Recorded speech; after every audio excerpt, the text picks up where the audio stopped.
Calculation of allelic and genotypic frequencies.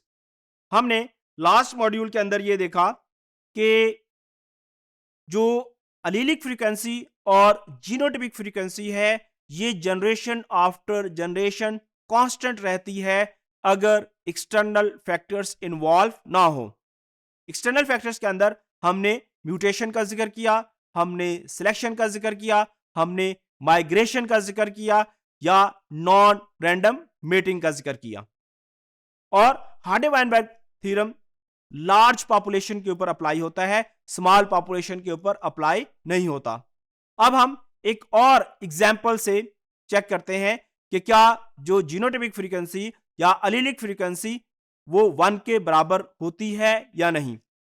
अब हमारे पास एक पॉपुलेशन है, इस पॉपुलेशन के अंदर जो कैपिटल ए इंडिविजुअल्स की तादाद है, यानी जो डोमिनेंट होमोजाइगस डोमिनेंट इंडिविजुअल्स की तादाद है वो 320 है, जबकि हमारे पास जो हेट्रोजाइगस इंडिविजुअल्स हैं वो 160 हैं। और अगर हम होमोजाइगस रिसेसिव इंडिविजुअल्स की बात करें तो उनकी तादाद हमारे पास 20 है।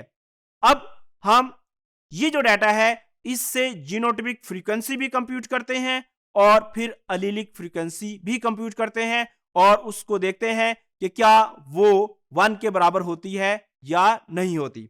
अब हार्डी-वाइनबर्ग थ्योरम के मुताबिक हमने ये कहा कि जो जीनोटिपिक फ्रीक्वेंसी है और अलीलिक फ्रीक्वेंसी है वो कांस्टेंट रहती है जनरेशन आफ्टर जनरेशन। अब जो हमने एग्जांपल पढ़ी इसके अंदर जीनोटाइप 3 हैं, यानी कैपिटल ए स्मॉल ए जो कि हेट्रोजाइगस है और स्मॉल ए। अब अगर हम टोटल अलील्स की बात करें तो यहां पे ऑल्दो के जीनोटाइप्स तो 3 हैं लेकिन अलील 2 ही हैं, एक कैपिटल ए है और एक स्मॉल ए है। तो अलील कैपिटल ए और स्मॉल ए और जीनोटाइप हमारे पास 3 है, capital A small A capital A और स्मॉल ए। अब हम जब डोमिनेंट अलील जो है उसकी फ्रीक्वेंसी को कंप्यूट करेंगे तो डोमिनेंट अलील की फ्रीक्वेंसी को कंप्यूट करने के लिए हमें सारे के सारे कैपिटल ए और जो हेट्रोजाइगस है हेट्रोजाइगस के अंदर हमने हाफ तादाद को लेना है, क्योंकि जो हेट्रोजाइगस होता है हेट्रोजाइगस के अंदर आधे कैपिटल ए होंगे और आधे स्मॉल ए होंगे। इसी तरीके से जब हम रिसेसिव अलील की फ्रीक्वेंसी को कंप्यूट करेंगे तो इसमें तमाम के तमाम रिसेसिव यानी होमोजाइगस रिसेसिव अलील्स को लेंगे और जो हेट्रोजाइगस है हेट्रोजाइगस में से हम हाफ लेंगे, क्योंकि इसमें भी आधे कैपिटल ए होंगे और आधे स्मॉल ए होंगे। अब इस स्लाइड के अंदर अगर हम देखें तो हमारे पास जो कैपिटल ए की तादाद थी वो 320 थी और कैपिटल ए स्मॉल ए की तादाद हमारे पास 160 थी और जो होमोजाइगस इंडिविजुअल्स जो कि हमारे पास 20 थे। अब इस डाटा से अगर हम इनकी जीनोटिपिक फ्रीक्वेंसी को कंप्यूट करें तो पहले के टोटल इनको मिला के इनको अगर हम काउंट करें तो ये 500 बनते हैं। अब पहले केस के अंदर जब 220 को हमने 50 से 500 से डिवाइड किया तो हमारे पास जो फ्रीक्वेंसी आई वो आई 0.64।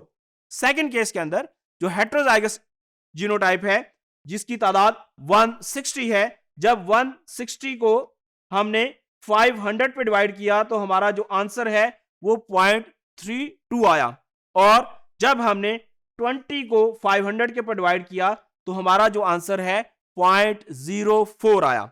अब अगर हम इन तीनों को जमा करें, मसलन 0.64 ये पहली फ्रीक्वेंसी, 0.32 और 0.04, तो ये 1 के बराबर आएगा आंसर।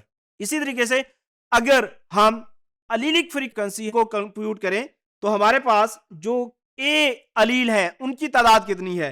यहां पे सारे के सारे कैपिटल ए हैं, इस वजह से इन सबको हमने लिखा 320। जो हेट्रोजाइगस है इसमें हमारे पास क्योंकि एक जो इंडिविजुअल है उसके अंदर 2 अलील्स हैं, इस वजह से 320 और 320 ये दोनों आएंगे।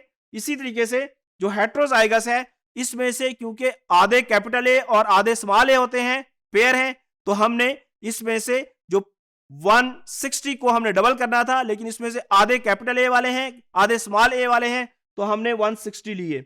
अब जब इन सब को हमने जमा किया और इसको टोटल अलील्स के ऊपर, क्योंकि टोटल इंडिविजुअल्स की तादाद 500 है और हर पर्सन के अंदर हम ये अज्यूम कर रहे हैं कि 2 अलील हैं, तो टोटल अलील की तादाद 1000 हुई।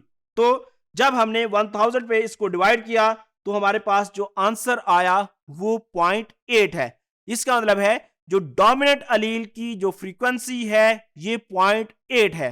अब हम रिसेसिव अलील की फ्रीक्वेंसी को कंप्यूट करें तो यहां पे 160 और ये जो 40 हैं ये सारे के सारे होमोजाइगस स्मॉल ए हैं, इन सबको ऐड किया और इसको 1000 से जब हमने डिवाइड किया तो फ्रीक्वेंसी आई 0.2।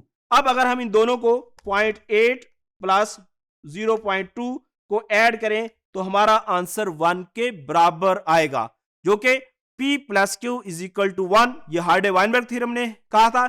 इसका अगर हम स्क्वायर भी ले लें जो कि जीनोटिपिक की फ्रीक्वेंसी है, जीनोटाइप्स की फ्रीक्वेंसी है, उस सूरत में भी हमने देखा कि जो हमारा आंसर था वो 1 के बराबर था।